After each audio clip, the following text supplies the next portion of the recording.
Shalom Bapak Ibu, kembali berjumpa dengan saya Vera Daniel dari Sidoarjo. Senang sekali saya bisa kembali bersama dengan Bapak Ibu. Apa kabarnya? Saya percaya di pertemuan yang kedua ini saya berharap kita semakin tetap kuat di dalam Tuhan. Bapak Ibu, masih tetap kita akan membahas tentang menjadi saksi Kristus, tapi sebelumnya mari kita satukan hati kita berdoa bersama-sama di hadapan Tuhan. Terima kasih Tuhan Yesus buat hari ini. Ini adalah satu kesempatan yang sangat baik, di mana Tuhan memberikan kami kesehatan, berikan kepada kami waktu untuk kami belajar, mempelajari setiap perintah-perintah Tuhan. Kami percaya Tuhan hari ini Tuhan pasti tolong kami. Tuhan pasti memberkati kehidupan kami. Biarlah Roh Kudus selalu memberikan pencerahan kepada kami sehingga setiap kami mempelajari kebenaran firman-Mu itu menyingkapkan rahasia-rahasia ilahi sehingga hidup kami dimerdekakan. Kami bersyukur buat hari ini. Urapi hamba-Mu Tuhan di dalam nama Tuhan Yesus, dan urapi juga setiap umat-Mu yang bergabung di dalam kegiatan secara online ini. Kami percaya Tuhan menolong kami semua. Di dalam nama Tuhan Yesus kami mengucap syukur. Haleluya. Amin. Puji Tuhan Bapak Ibu Saudara sekalian. Minggu yang lalu, ya beberapa waktu yang lalu saya membahas tentang menjadi saksi Kristus, bagaimana kita menjadi garam dan terang bagi dunia ini. Dan Bapak Ibu, untuk menjadi saksi Kristus tentunya ada banyak hal yang perlu kita pelajari. Dan hari ini kita akan belajar melalui dari Kisah Para Rasul yang pertama ayat yang ke-8. Kisah Para Rasul pasal yang pertama ayat yang ke-8. Firman Tuhan berkata demikian. Tetapi kamu akan menerima kuasa kalau Roh Kudus turun ke atas kamu. Dan kamu akan menjadi saksiku di Yerusalem dan di seluruh Yudea dan Samaria sampai ke ujung bumi. Bapak Ibu, kalau kita perhatikan ayat ini jelas sekali berkata bahwa tetapi kamu akan menerima kuasa. Nah, dikasih kuasa untuk apa? Ternyata inti tujuannya Tuhan memberikan kuasa atas hidup kita supaya kita jadi saksi. Dan bagaimana kita bisa memperoleh kuasa tersebut agar kita menjadi saksi? Yaitu kalau Roh Kudus turun ke atas kamu. Jadi intinya Roh Kudus harus bekerja dalam hidup kita. Agar saya dengan Bapak Ibu hidupnya bisa menjadi saksi. Sebab itu Bapak Ibu, mari kita mempelajari kebenaran firman Tuhan ini lebih detail lagi. Bagaimanakah Roh Kudus bekerja dalam hidup kita? Ini yang perlu kita pahami dengan baik. Saya ajak Bapak Ibu untuk melihat dalam Injil Matius pasal yang ke-12 ayat 18 bagian A. Ya. Bapak Ibu, dalam firman Tuhan ini jelas sekali akan memberikan sebuah gambaran kepada kita bagaimana saya dengan Bapak Ibu itu benar-benar bisa menjadi satu bejana, menjadi satu kehidupan di mana Roh Kudus itu bisa bekerja. Nah, kita lihat dalam Matius 12 ayat yang ke-18, saya kutip dulu di bagian A, dikatakan begini. Lihat, itu hambaku yang kupilih, yang kukasihi, yang kepadanya jiwaku berkenan. Ini adalah satu statement yang Tuhan berikan, ya. Ini kehidupan yang dimana kehidupan seperti inilah Roh Kudus itu akan bekerja. Saya bacanya full di ayat 18. Bapak Ibu boleh dengarkan baik-baik. Firman Tuhan kata begini, lihatlah itu hambaku yang kupilih, yang kukasihi, yang kepadanya jiwaku berkenan. Aku akan menaruh rohku ke atasnya. Dan ia akan memaklumkan hukum kepada bangsa-bangsa. Jadi ayat 18, Matius 12 ayat 18 itu memberikan gambaran siapakah mereka yang bisa hidupnya itu benar-benar membuka pintu yang besar untuk Roh Kudus bekerja. Kalau kita lihat dalam ayat ini dikatakan, Tuhan katakan, aku akan menaruh rohku. Itu di Matius 12 ayat 18. Di Kisah Rasul pasal 1 ayat 8 dikatakan, kalau Roh Kudus turun. Bapak Ibu perhatikan, kata Roh Kudus turun dan kalimat yang berkata aku akan menaruh rohku atasnya, itu memiliki satu pengertian yang cukup mirip. Artinya apa? Arti kata turun dan arti kata menaruh itu sama-sama memiliki pengertian bekerja, berkarya, bergerak. Roh Kudus turun, Roh Kudus bergerak, Roh Kudus bekerja. Rohku kutaruh, arti ditaruh itu artinya roh itu bekerja, roh itu bergerak. Nah, Bapak Ibu Saudara sekalian, mari kita simak baik-baik dalam kebenaran firman Tuhan ini. Jadi kalau kita lihat di Matius pasal 12 ayat 18 bagian A, ada beberapa langkah ya, ada beberapa hal yang perlu Bapak Ibu dengan saya pelajari bagaimana supaya Roh Kudus itu bekerja dalam hidup kita. 3 hal di sini saya catat. Yang pertama dikatakan kupilih, lihatlah itu hambaku yang kupilih. Sekali lagi Bapak Ibu, siapa saudara yang kepengen hidupnya, saudara rindu banget hidup saudara itu betul-betul menjadi saksi, menjadi kesaksian, menjadi berkat bagi lingkungan saudara. Maka caranya Roh Kudus harus bekerja dalam hidup saudara. Dan bagaimana supaya Roh Kudus bekerja dalam hidup kita? Maka yang pertama dikatakan harus menjadi pilihan. Itulah hambaku yang kupilih. Kata pilihan dalam bahasa Girika cukup jelas ditulisnya airestizo. Airestizo itu artinya sesuatu yang berkualitas. Jadi pilihan itu punya pengertian sesuatu yang berkualitas. Bapak Ibu, bagaimana hidup kita ini bisa berkualitas? Saya kasih contoh ya. Satu kali ini ada anak remaja, bukan remaja lah, udah muda. Seorang pemudi datang sama saya. Terus karena ini anak-anak muda suka panggil saya kakak. Panggil dia begini, Kak V, Kak Vera. Tahu nggak? Sekarang saya udah punya pacar. Calon suami, kata gitu. Terus saya bilang, oh ya? Oh puji Tuhan. Tahu nggak Kak V, pacarku itu sabar banget. Aduh saya seneng loh Tuhan kasih calon suami yang sabar.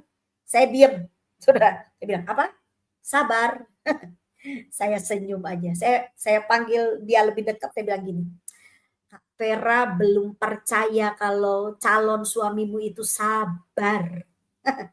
Kamu menikah dulu sama dia. Kalau bisa punya anak lebih dari satu. Nanti setelah kamu menikah, kamu punya anak, udah anakmu agak banyak tuh, datang ke Kak V dan bilang, masih sabar enggak tuh?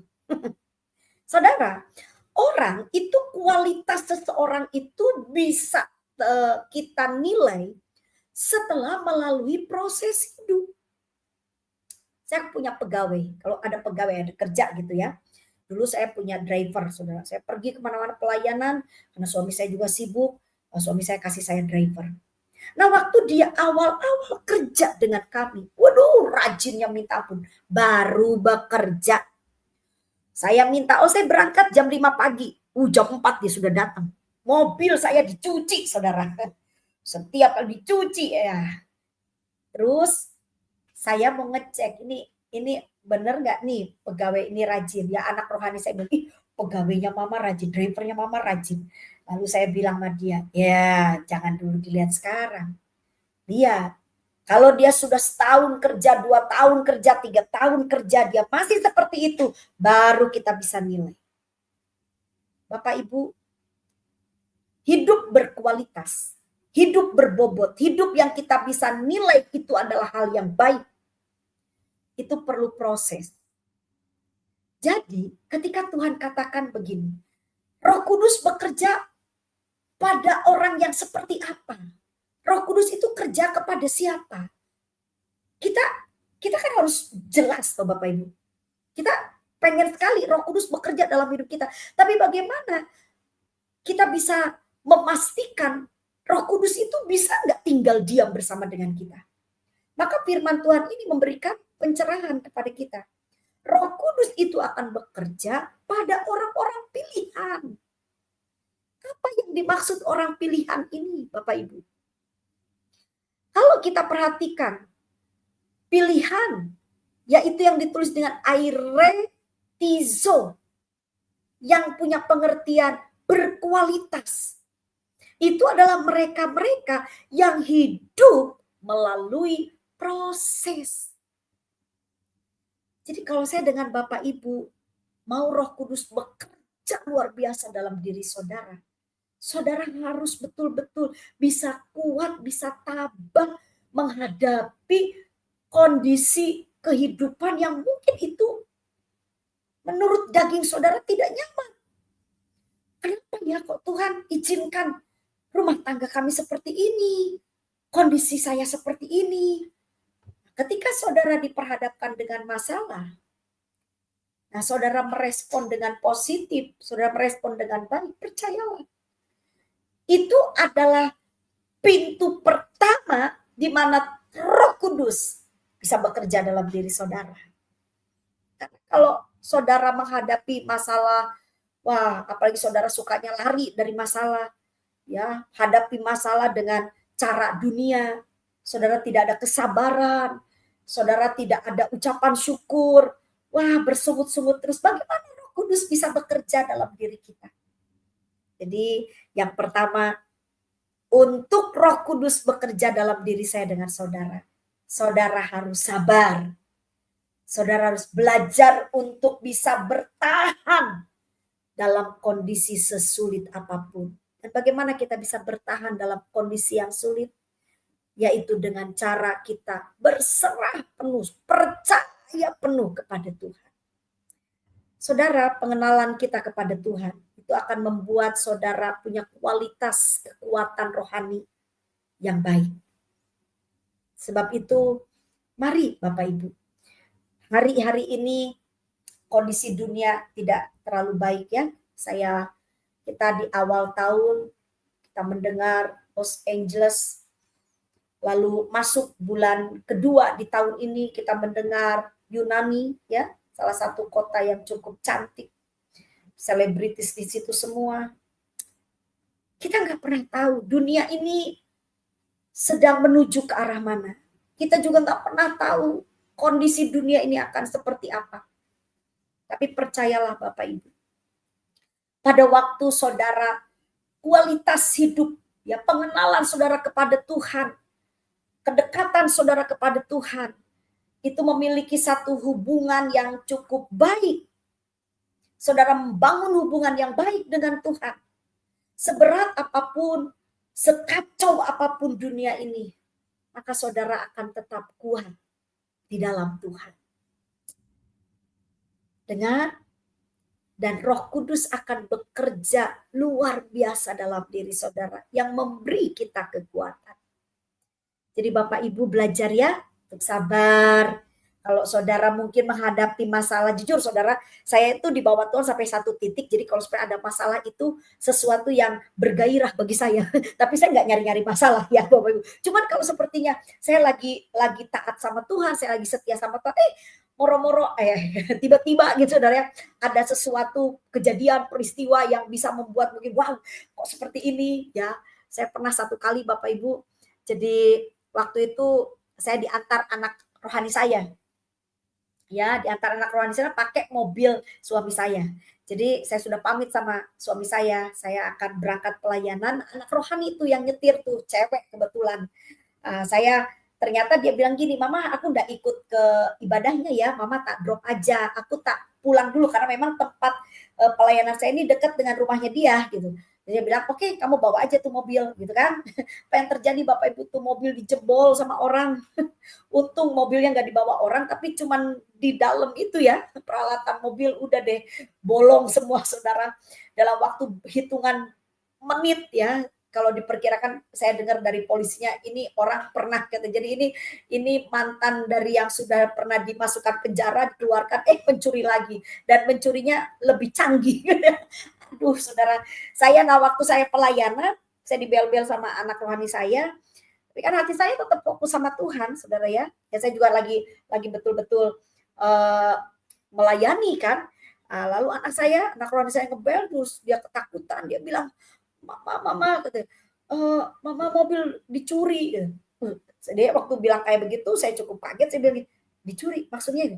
"Iya mobilnya ada sih." Saya bingung, "Loh mobilnya ada tapi kok mobilnya dicuri?" Gitu. "Iya dalamnya," katanya, "dalamnya." Saya cuman bilang gini, "Bisa hidup nggak mesinnya?" "Bisa." "Oh nggak apa-apa." Karena saya nggak ngerti. "Oh nggak apa-apa ya wis bisa hidup, ya udah kamu jemput mama sekarang," gitu. "Tapi mama ini sama papaku," katanya, "mau diurusin ke polisi," katanya. "Apa?" "Ya wis nggak apa-apa." Jadi saya dijemput, pakai kendaraan lain, terus kami ke polisi. Nah yang buat saya ini saudara ya, jujur aja memang karena hati saya, ya saya ini belajar untuk menghadapi setiap masalah hidup itu dengan ketenangan ya. Tenang bagi saya, nggak tenang juga suami saya kasihan saudara. Saya bilang gini, "Aduh mahal ya Pak ya." Wah saudara tahu apa yang terjadi ketika masuk ke, polisi itu, saya pengen lihat, saya bilang sama anak polisi, "Coba mama pengen lihatin mobil," katanya. Saya masuklah ke mobil. Waktu saya masuk ke mobil saudara, saya terkagum-kagum bukannya saya ngamuk, saya terkagum-kagum karena saudara, waktu saya masuk, saya tanya sama, anak rohani saya, karena kan anak rohani saya sudah dengar bagaimana, karena dari CCTV gitu kan, jadi ketahuan tuh katanya, "Berapa menit ini dikerjakannya?" Cuma sekitar 5 sampai 8 menitan lah, paling lama 10 menit, itu, mobil ditinggal. Tidak ada congkelan, bayangin Bapak Ibu, yang membuat saya kagum tuh gini, itu kan ada baut saudara ya, di mobil saya itu. Jadi baut-bautnya itu dilepaskan, itu disusun rapi. Terus saya begini, "Ih, ini pencuri hebat banget," gitu. Jadi saya tahu sekali itu mencuri dengan ketenangan gitu, dia bisa merapihkan saudara. Saya bilang, "Ini nggak ada kerjaan sekali dalam 10 menit," gitu. Wow, itu membongkar semuanya. Saya sampai ketawa saya bilang gini, terus anak keluarga saya bilang gini, "Mama Mama ini gimana sih? Ini kehilangan kok malah ketawa," gitu. "Iya tenang tenang dulu toh, aku ini cuma ngeliatin kok bisa kayak gini, pinter ya orang itu ya," gitu. Pinter tuh, hebat orang itu gitu. Ya saudara, kalau kita itu hidup kita, hati kita itu melekat sama Tuhan ya, Bapak Ibu hadapi apapun, ya ada orang tuh ndak bisa tidur, ndak bisa makan gara-gara apa? HP-nya hilang. Coba kalau Alkitab hilang, ndak dicari tuh saudara. Oh Alkitab ketinggalan di gereja, oh seminggu depan aja lagi. HP itu loh hilang, pusing ya minta ampun. Saya bilang beginilah, kalau zaman sekarang kan semua yang di HP itu harusnya sudah dikunci, ya orang-orang kalau pinter sekarang sudah dimasukkan ke, email. Jadi tidak sembarangan orang juga meskipun mengambil HP kita kan data-data kita tetap terkunci dengan baik gitu. Jadi saya pikir, aduh sampai kita kayaknya udah, apa ya, putus asa gitu loh. Bapak Ibu dengarkan baik-baik, semua yang kita miliki di dunia ini, semuanya itu tidak ada yang kekal. Saudara sekarang, saudara punya apa? Gadget termahal, terbaru, paling top, markotop, tinggal tunggu waktu nanti keluar yang terbaru lagi. Itu barang saudara yang saudara bilang terbaik itu tidak akan jadi yang terbaik lagi. Jadi di dunia ini tidak ada yang kekal. Sebab itu saudara, apa yang harus kita miliki, sikap apa yang harus kita miliki. Ini kita, kalau kita itu Bapak Ibu ya, tidak memiliki satu sikap yang punya satu pandangan yang baik terhadap Tuhan, pengenalan yang penuh kepada Tuhan, maka kita akan menjadi orang-orang yang cepat mudah berputus asa. Karena di dunia ini tidak ada yang sempurna. Tidak ada yang kekal. Kita bisa cepat putus asa, kita bisa cepat dikecewakan, cepat marah, cepat kita ini emosi. Kenapa? Karena memang semua yang ada di dunia ini kondisinya itu tidak ada yang sempurna. Nah, kalau saudara merespon semua kondisi dengan sikap yang tidak baik, maka hidup kita tidak akan berkualitas. Tapi kalau saudara mau hidup saudara berkualitas sehingga saudara menjadi orang-orang yang dikategorikan oleh Tuhan sebagai orang terpilih. Karena pilihan itu adalah hidup yang berkualitas. Maka untuk kita memiliki hidup yang berkualitas, saudara harus bisa merespon, menghadapi setiap masalah hidup dengan sikap yang baik. Mungkin Bapak Ibu akan berkata, Bu Vera, kita ini manusia pasti hidup dalam daging. Ya enggak gitu juga kali, kalau kita tuh dijahatin pastilah kita langsung meresponnya secara spontan. Ya itu kalau saudara enggak punya hubungan yang dekat sama Tuhan. Saya dulu juga begitu Bapak Ibu. Saya masih ingat, saya masih usia 20-an, 30-an. Kayaknya kalau saya disakiti tuh cepat tersinggungnya, cepat muntapnya, cepat marahnya. Tapi setelah saya menjalani proses bersama dengan Tuhan, ketika Tuhan proses saya belajar untuk nurut, belajar untuk bisa mengampuni, belajar untuk bisa sabar, nerimo keadaan dengan hati legowo, meskipun itu perlu waktu. Perlu waktu memang Bapak Ibu. Untuk kita jadi orang sabar tuh nggak langsung saknyet gitu, cepat kali, nggak bisa. Perlu proses. Untuk kita menjadi orang yang bisa mengampuni itu juga perlu proses.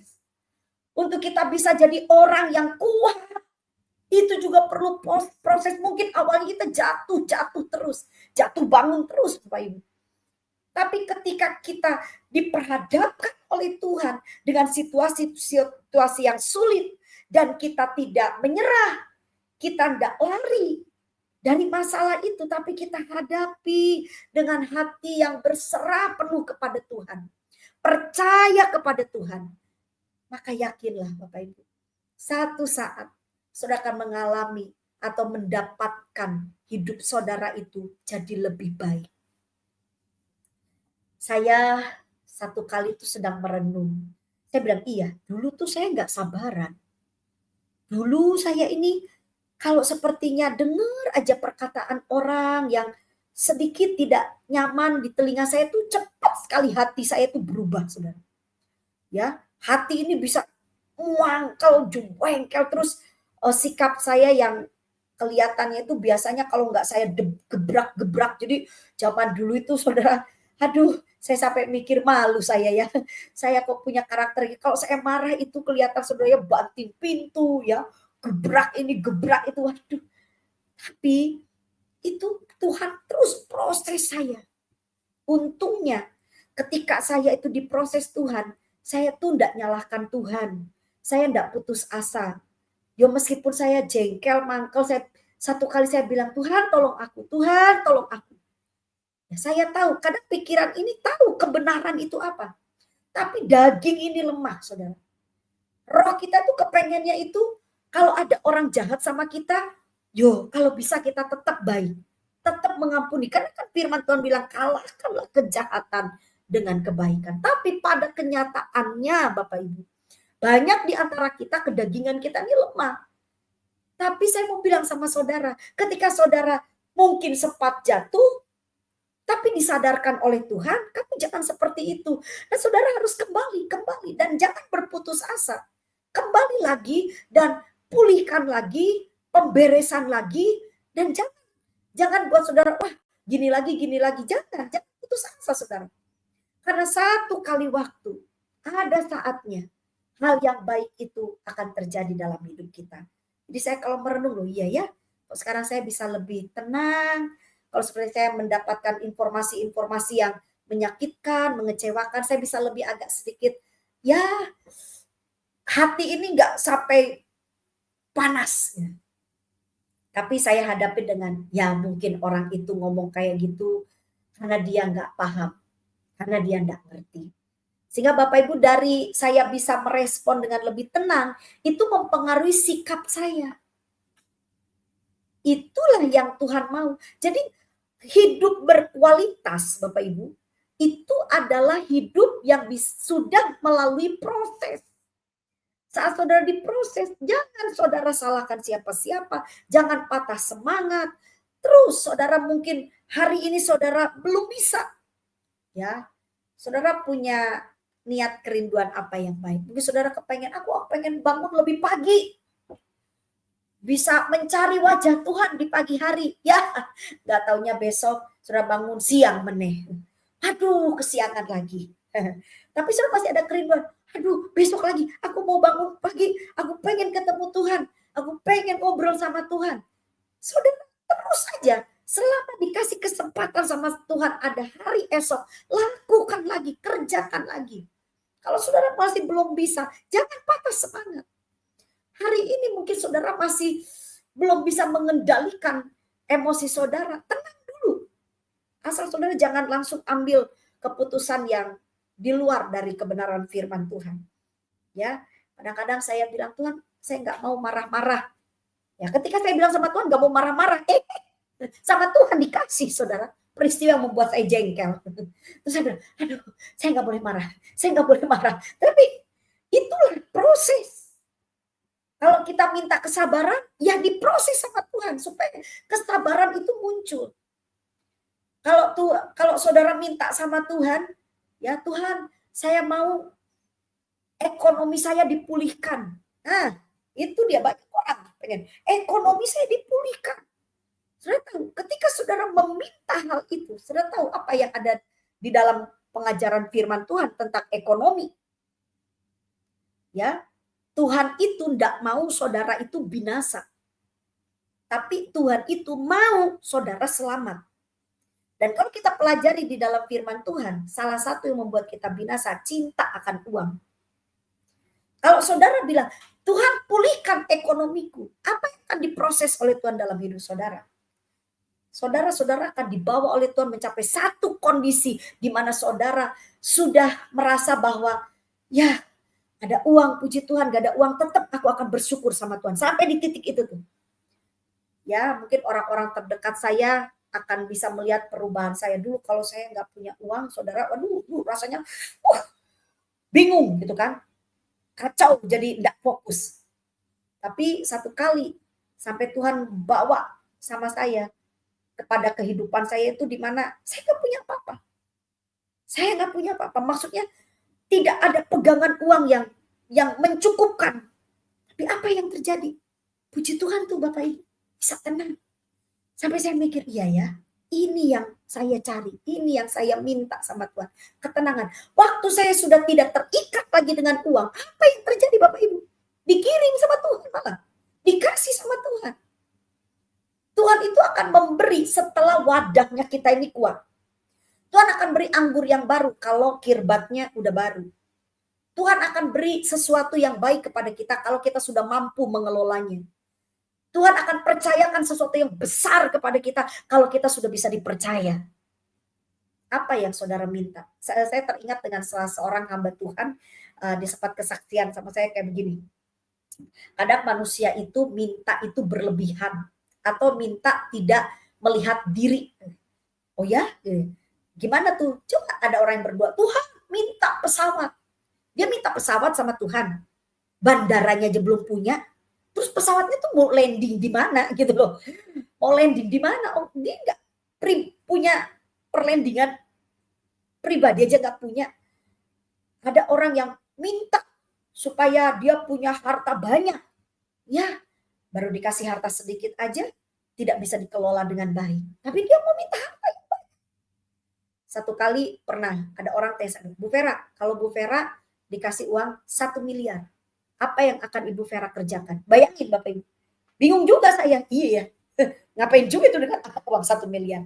Bagi orang-orang tertentu yang memang sudah dia siap, Tuhan akan percayakan. Tuhan itu adil Bapak Ibu. Tuhan itu bijaksana. Tuhan akan berikan kepada kita sesuatu. Kalau memang itu dari Tuhan, itu akan membuat kita lebih bijaksana, lebih hidup, lebih baik. Makanya Bapak Ibu ketika diproses oleh Tuhan, mari kita belajar bersyukur, mari kita belajar bertahan, mari kita belajar berserah penuh kepada Tuhan. Supaya apa? Supaya hidup kita berkualitas. Kalau hidup saudara sudah berkualitas, nanti Tuhan akan beri kepercayaan pada saya dengan saudara. Ya, itu yang pertama. Kalau saudara mau Roh Kudus bekerja dalam hidup saudara, saudara harus berkualitas. Artinya apa? Siap untuk diproses. Dan yang kedua, Bapak Ibu lihat, tetap di Matius 12 ayat 18 bagian A dikatakan begini. Lihatlah, itu hambaku yang kupilih, yang kukasihi. Kalimat kata kedua yang saya lihat di sini adalah dikasihi. Kata dikasihi dalam bahasa asli ditulisnya adalah agapetos. Kukasihi. Agapetos. Agapetos dalam bahasa Yunani itu artinya adalah ada sesuatu yang menarik. Saya hari ini ingin Bapak Ibu paham ini. Kalau Roh Kudus mau bekerja dalam diri saudara, saudara harus menarik di mata Tuhan. Ayo, ya apa caranya? Ya, kalau kita menarik di mata manusia, cewek menarik di mata manusia, cewek supaya menarik di mata laki-laki, di mata suaminya, gimana caranya? Dandan, gampang, dandan, hai.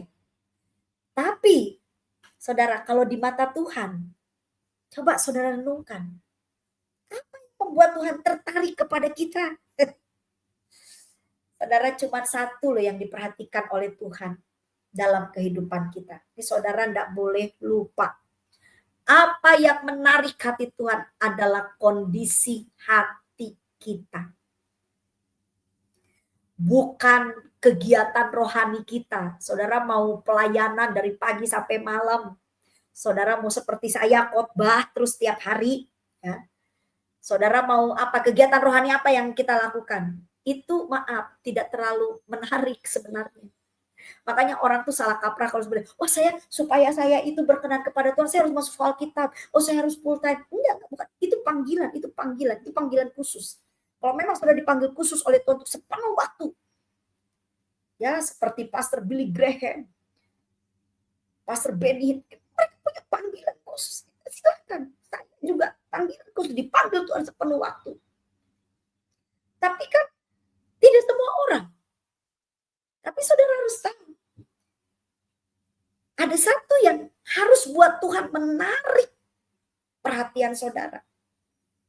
Ya, maksudnya Tuhan menarik waktu memperhatikan kita.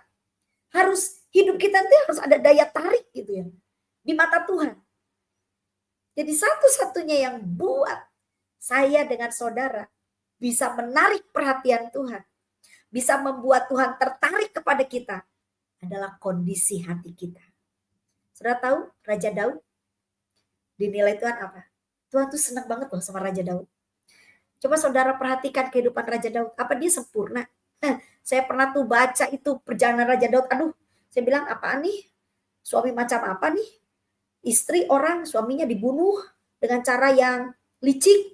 Terus istrinya diambil. Saya bilang, ini laki-laki macam apa gitu. Tapi saudara tahu apa yang menarik hati Tuhan? Membuat Tuhan tuh bilang bahwa Daud itu sangat-sangat di hadapan Tuhan itu sangat menarik. Sampai Tuhan katakan Daud itu berkenan kepadaku. Itu Tuhan bilang. Daud berkenan kepada Tuhan. Dan kalimat itu diucapkan oleh Rasul Paulus. Berarti setelah Daud meninggal. Setelah tiada, itu Roh Kudus bisa memberikan satu ucapan di mulutnya Rasul Paulus bahwa Raja Daud adalah orang yang berkenan di hati Tuhan. Wow. Coba Bapak Ibu. Daud sama dengan kita. Manusia juga. Apalagi dia pernah jatuh dalam dosa. Dosa pembunuhan, dosa perzinahan. Saya sebagai wanita, kalau saya jadi istrinya Daud gitu ya, gimana sih gitu. Mengerikan sekali gitu. Tapi kenapa ya Daud itu sampai di tengah kelemahannya dia, Tuhan itu berkenan. Ternyata saudara, Daud itu kalau dia pernah jatuh dalam dosa, tapi sampai hari tuanya dia tidak jatuh pada dosa yang sama. Nanti Bapak Ibu boleh baca rentetan dari kisah Raja Daud di dalam Alkitab, ya. Itu pernah dikisahkan di hari tua Raja Daud itu supaya tidak kedinginan, maka para orang-orang di dalam kerajaan itu memberikan Raja Daud wanita cantik muda. Wanita masih muda dan cantik untuk bisa tidur bersama dengan Raja Daud supaya dengan tujuan Raja Daud tidak kedinginan di hari tuanya tuh bisa tetap menikmati kehangatan gitu kan. Tapi Alkitab mencatat tapi Daud tidak bersetubuh dengan perempuan itu. Luar biasa sekali. Daud pernah jatuh di dalam dosa. Tapi Daud tidak jatuh berulang-ulang. Sekali dia pernah jatuh, belajar dari kesalahannya. Dia bangkit, dia hidup belajar untuk benar di mata Tuhan. Bapak Ibu, kenapa Daud bisa berubah? Kenapa? Cuma satu jawabannya. Karena Daud punya hati yang baik. Namanya manusia, kita tidak sempurna. Mungkin kita pernah salah. Kita pernah jatuh di dalam dosa. Kita pernah melakukan sesuatu yang mungkin di mata Tuhan kita bisa menyakitkan. Tapi kalau kita punya hati yang lembut, ketika Tuhan menegur kita, ketika Tuhan mulai menyingkapkan setiap mungkin kesalahan-kesalahan kita, kalau hati kita lembut, kita akui. Lihat Daud. Waktu Raja Nathan menegur, waktu Nabi Nathan menegur Raja Daud. Daud membuka hati. Daud minta ampun. Daud tersungkur di bawah kaki Tuhan. Ya, dia lepaskan jubah kemewahannya, dia sampai pakai kabung ketika anaknya akhirnya dia harus terima anaknya meninggal. Anak yang dilahirkan dari persetubuhannya dia dengan wanita lain itu. Wow, itu menyakitkan memang, sangat menyakitkan.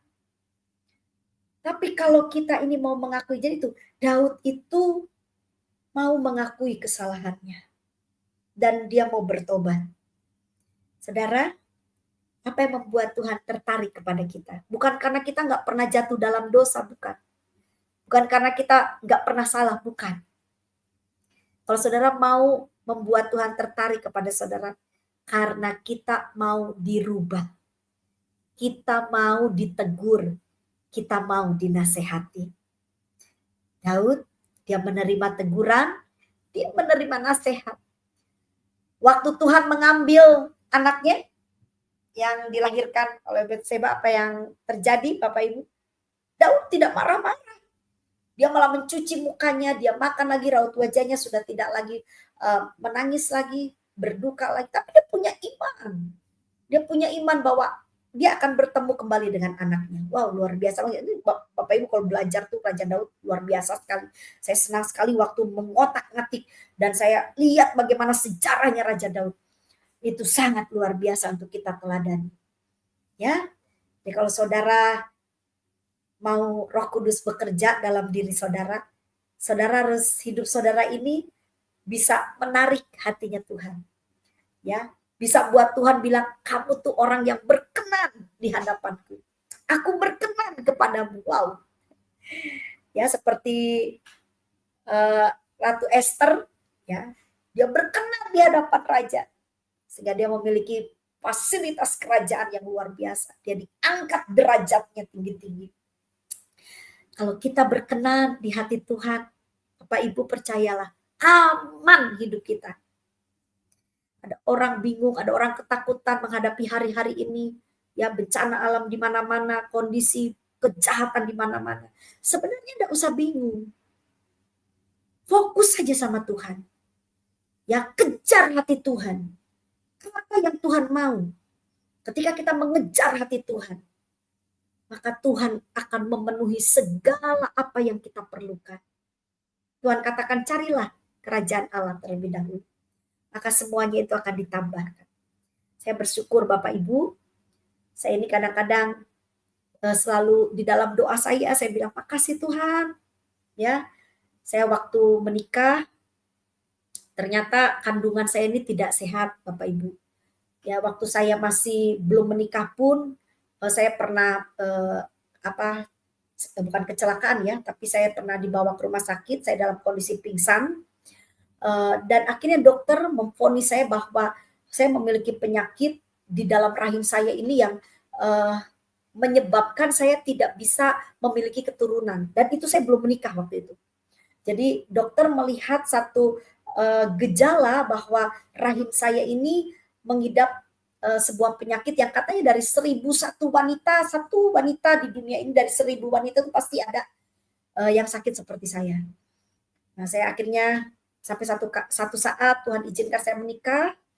Bapak Ibu, waktu saya menikah, tahun pertama, tahun kedua, waduh saya terbayang-bayang dan teringat-ingat ya pernyataan dokter bahwa tidak mungkin Vera kamu bisa, rahim kamu itu tidak bisa memproduksi anak. Saya cuman berdoa sama Tuhan Bapak Ibu. Saya cuma punya hati sama Tuhan, Tuhan, aku hanya percaya kepada Engkau. Nah, waktu 3 tahun kemudian mujizat terjadi Bapak Ibu. Saya positif mengandung. Sampai sekarang ini saya nggak pakai KB, dan waktu saya melahirkan Bapak Ibu, itu saya sempat dibawa ke satu orang yang bukan orang pintar, maksudnya ahli medis ya untuk orang-orang Tionghoa, dicek kaki saya, dan waktu dicek dia bilang, wah ini rahimnya rusak nih, gitu. Gak mungkin punya anak, tapi saya sudah melahirkan. Posisi saya sudah melahirkan. Jadi waktu sudah melahirkan ternyata rahim saya masih tetap dalam kondisi yang tidak baik. Sampai saya kalau berdoa, saya terharu ya, saya bilang sama Tuhan, Tuhan makasih. Di tengah rahim yang tidak baik, Tuhan munculkan kehidupan. Saya punya anak Bapak Ibu. Aduh, anak saya blasteran sudah. Apa itu maksudnya Bu Vera? Saya ini orang Sunda, suami saya ini orang Tionghoa. Jadi anak saya ini bisa dibilang, orang-orang juga bilang gini, anaknya Bu Vera tuh suci. Loh, kok suci apa itu? Sunda Cina. Jadi Bapak Ibu ini perpaduan antara Tionghoa dengan orang Sunda ya. Saya mau bilang sama saudara, ketika kita itu berserah kepada Tuhan, kita punya hati yang baik, Tuhan berkenan kepada kita, maka tidak ada yang mustahil bagi Tuhan. Tuhan akan berikan hal-hal yang baik terjadi atas hidup kita. Yang penting itu perkenanan. Saudara, saya enggak punya, saya bilang sama Tuhan, Tuhan saya ini enggak kepintaran, saya dilahirkan dengan kecacatan dalam IQ saya. Ya, saya nggak bisa bicara lancar waktu itu. Mata saya juga tidak bisa jelas membaca pada waktu itu, Bapak Ibu. Wah, sama Tuhan betul-betul kayak kepala saya ini diganti sama Tuhan. Dan bukan hanya kepala saya, ternyata sampai rahim saya juga diperbaiki sama Tuhan. Saya bersyukur, saudara, dan semua itu terjadi. Kalau ditanya, emang Bu Vera punya apa toh? Saya enggak punya apa-apa Bapak Ibu, saya cuma punya hati yang sayang be Tuhan. Saudara tahu, sayangnya saya sama Tuhan, itu membuat saya bisa mengampuni orang-orang yang nyakiti saya. Itu cintanya saya sama Tuhan. Sayangnya saya sama Tuhan, itu buat saya bersyukur dalam segala kondisi. Saya diizinkan Tuhan menghadapi satu peristiwa-peristiwa yang mungkin itu bisa membuat saya trauma. Tapi Bapak Ibu, ketika saya memiliki cinta yang besar kepada Tuhan, saya menerima semuanya dengan lega hati, dengan besar hati saya terima. Dan itu membuat saya tetap bersyukur dalam segala. Miliki hati yang baik. Kalau saudara mau hidup saudara menarik perhatiannya Tuhan, miliki hati yang baik. Ya, kadang-kadang di gereja, mari kita tarik hadirat Tuhan. Nggak usah ditarik-tarik Bapak Ibu. Kalau saudara ingin Tuhan terpikat kepada saudara, Tuhan mau tertarik kepada saudara, tinggal satu aja, jaga hati kita. Karena Tuhan lihat hati, bukan penampilan luar. Saudara mau punya titel, gelar apapun, saudara mau kelihatannya terhormat, terkenal, saudara pergi kemana-mana orang sungkem sama kita, bukan itu yang Tuhan lihat. Kadang orang sungkem sama kita bukan karena mereka memang menghormati kita, bisa jadi orang sungkem karena takut atau karena ada apa-apanya di belakangnya, karena mencari keuntungan dari kita. Hati-hati Bapak Ibu, jangan cari penghormatan dari manusia. Jangan saudara berjuang dalam dunia ini sekuat tenaga supaya saudara bisa punya follower yang banyak. Jangan saudara capek. Yang penting itu gimana caranya buat hidup kita menarik perhatiannya Tuhan. Karena kalau saudara menarik hatinya Tuhan, itu adalah momen perkenanan di hadapan Tuhan. Dan kalau Tuhan berkenan, percayalah, maka kebahagiaan akan menjadi bagian saya dengan saudara. Puji Tuhan. Itu Bapak Ibu hal yang kedua, yaitu bicara tentang dikasihi sesuatu yang menarik dalam hidup kita, yaitu bicara tentang hati kita. Dan yang ketiga Bapak Ibu yang terakhir, mari kita lihat Matius 12 ayat 18 bagian A, tadi dikatakan, lihatlah itu hambaku yang kupilih, yang kukasihi, yang kepadanya jiwaku berkenan. Bapak Ibu lihat kata berkenan dalam bahasa Girika ditulisnya adalah eudokeu. Eudokeu itu artinya menyenangkan atau menjadi orang baik, ya. Jadi gimana supaya kita berkenan di hadapan Tuhan? Maka jawabannya kita harus jadi orang baik.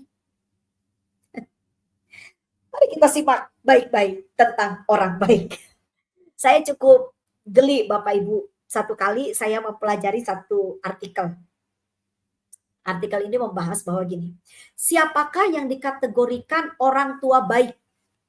Jadi saya baca orang tua yang baik. Wah, saya pelajari itu. Ternyata di artikel itu dinyatakan begini, orang tua yang baik adalah orang tua yang bisa mendidik anaknya sedemikian rupa sampai anak itu menyadari bahwa dia hidup di dunia ini harus penuh dengan tanggung jawab. Wow. Jadi orang baik itu bukan orang yang tidak pernah menegur atau tidak pernah mendisiplinkan, enggak. Kadang-kadang orang, satu kali saya pernah dibilang jahat sama anak saya Bapak. Jadi waktu itu anak saya masih TK ya, masih usia 4 tahun gitu atau 5 tahun. Dia minta HP. Dia minta HP sama saya. Saya nggak izinkan. Saya bilang, "Enggak, Mama enggak kasih. Kalau kamu pengen lihat HP, udah lihat HP Papa atau lihat HP Mama." Saudara tahu saya dibilangin, "Dasar Mama pendeta pelit." Mama jahat. Mama enggak ngasih cuy HP, Mama pelit, Mama jahat. Saya senyum aja. Gak apa-apa hari ini kamu panggil Mama jahat, Mama pelit, gak apa-apa. Nanti satu kali kamu akan ngerti. Kenapa saudara? Karena anak saya ini kan masih kecil, suka pamer. Saudara biasanya ya maaf ya, orang-orang kalau suka pamer itu maaf, itu kekanak-kanakan. Dipamerin semua, apalagi kalau di media sosial, semua pamer. Aduh, itu kekanak-kanakan saudara. Orang dewasa itu nggak pernah pamer. Orang dewasa itu selalu ingin memberi, memberkati, menolong. Itu orang dewasa. Nah, anak saya itu ya, baru punya sandal baru aja, saudara bayangin di rumah saya ini posisinya itu di dekat pasar terbesar di kota Sidoarjo. Bisa paham kan Bapak Ibu? Banyak orang tuh di situ. Dan itu bisa orang-orang jahat juga ada di situ kan. Bayangkan tuh kalau anak saya punya sandal baru aja dia liatin ada orang lewat, dia liatin sandal barunya gitu kan. Bayangkan kalau dia liatin HP yang dia punya. Iya kalau cuma HP-nya yang digondol, kalau anak saya terkena masalah gara-gara HP itu kan bahaya.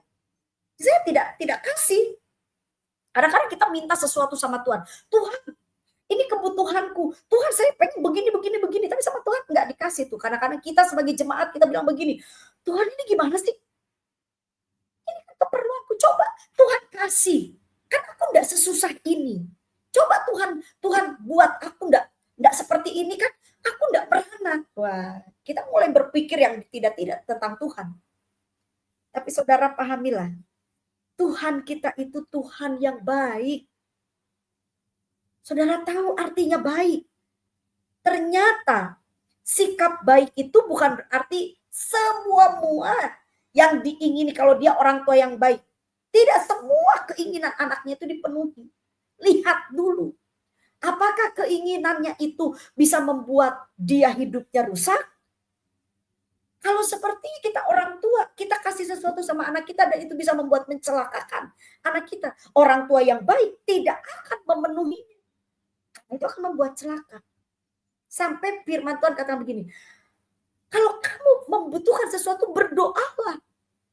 Tapi kalau kamu berdoa, kamu belum mendapatkan jawaban, kemungkinan besar kamu berdoa dengan cara yang salah. Apa maksudnya? Karena doamu itu hanya ingin memuaskan keinginan nafsumu saja. Jadi Bapak Ibu mari saudara. Kalau saudara mau berkenan kepada Tuhan, maka saudara harus menjadi orang yang baik. belajar ya. Tuhan kita memberikan keteladanan kepada kita juga. Menjadi pribadi yang baik. Tuhan itu Tuhan yang baik. Tuhan adalah gembala yang baik. Jadi kita juga harus jadi orang baik. Orang baik itu Bapak Ibu bukan berarti kita kompromi dengan dosa. Bahkan kalau kita baik sama teman kita, tahu teman kita di jalan yang salah, kasih tahu. Tapi kasih tahu dengan kasih. Kasih tahu pada waktu yang tepat, tempat yang tepat, di saat yang tepat. Supaya teman kita tidak jatuh di dalam dosa. Bapak Ibu, kalau saudara masih punya pemimpin, ya, atau saudara masih punya atasan yang masih bisa menegur saudara pada waktu saudara salah, saudara harus sungkem itu sama pemimpin. Kalau saudara punya pemimpin, saudara salah, saudara males, saudara nggak melakukan apa-apa, tidak melakukan tanggung jawab saudara, dibiarin aja. Jangan senang dulu Bapak Ibu. Kalau saudara ini yang mendengar adalah anak-anak muda, kalau kalian masih punya mama cerewet, kalian masih punya orang tua, papa, mama masih suka nasihati, bersyukur. Kenapa? Itu tanda mereka baik sama kita. Saudara tahu, orang jahat itu dia membiarkan orang lain jatuh dalam dosa, itu orang jahat. Tapi kalau orang baik, tahu temannya, tahu orang-orang terdekat yang dia kenal, hidupnya di dalam kesalahan, dia akan minimal mendoakannya. Memberikan keteladanan, contoh yang baik. Itu orang baik. Itu orang baik. Bapak Ibu, mari kita jadi orang baik. Orang baik itu tidak egois. Orang baik itu peduli. Orang baik itu tidak bisa diem. Artinya nggak bisa diem apa? Dia kepengen supaya lingkungannya jadi baik. Negaranya jadi baik. Orang baik itu nggak pernah ngutuk Bapak Ibu. Jadi mari hari ini kalau saudara benar-benar ingin berkenan kepada Tuhan, jadilah orang baik. Dan Bapak Ibu ketika saudara mulai punya perbuatan yang baik, percayalah Tuhan, Roh Kudus akan bekerja sama dengan kita untuk mendatangkan kebaikan. Saya percaya hari ini Tuhan bersama-sama dengan saya, dengan saudara. Yakinlah bahwa ketika saya dengan Bapak Ibu sungguh-sungguh dengan Tuhan, dan saudara menginginkan hidup saudara menjadi dampak, menjadi berkat bagi lingkungan, bagi banyak orang. Mari saudara perhatikan sikap saudara ini. Ada 3 hal yang kita sudah pelajari supaya kita menjadi saksi Kristus, di mana Roh Kudus bekerja dalam hidup kita, yaitu di mana saya dengan saudara harus betul-betul membuat hidup kita ini berkenan kepada Tuhan. Dan kalau kita pelajari, mari kita sabarlah waktu kita diproses. Milikilah hati yang baik supaya kita menjadi pribadi yang menarik perhatiannya Tuhan. Dan mari kita tetaplah jadi orang baik. Bersikaplah baik, berbuatlah baik. Kalahkan kejahatan dengan kebaikan. Saya percaya Roh Kudus akan bekerja di dalam diri kita semua, membuat hidup kita menjadi kesaksian, menjadi saksi Kristus dimanapun kita berada. Amin. Puji Tuhan. Mari Bapak Ibu kita tundukkan kepala kita di hadapan Tuhan. Kita berdoa. Kami bersyukur buat hari ini Tuhan. Kami percaya Tuhan selalu menyertai kami. Dan biarlah Tuhan kebenaran firman Tuhan ini menyadarkan kami. Untuk kami memahami bagaimana kami memiliki sikap-sikap yang benar di hadapan Tuhan. Tuhan tolong supaya kami benar-benar Tuhan memiliki sikap hidup yang berkenan kepadamu. Dan kami percaya waktu kami menjadi saksi Kristus, Roh Kudus bekerja dalam hidup kami. Maka kami yakin kami akan mendapati hidup kami lebih baik dari hari ke hari. Kami akan melihat bagaimana keajaiban pertolongan Tuhan akan selalu nyata dalam hidup kami. Tuhan, berkatilah rumah tangga kami, berkatilah pekerjaan kami, berkati apa yang kami lakukan. Dan biarlah kemanapun kami pergi, kami benar-benar membawa kemenangan, kemuliaan, dan bahkan kasih Tuhan terpancar dari hidup kami bagi dimanapun kami berada. Kami mengucap syukur buat hari ini. Di dalam nama Tuhan Yesus Kristus, kami sudah berdoa. Haleluya. Amin. Puji Tuhan. Tuhan Yesus memberkati.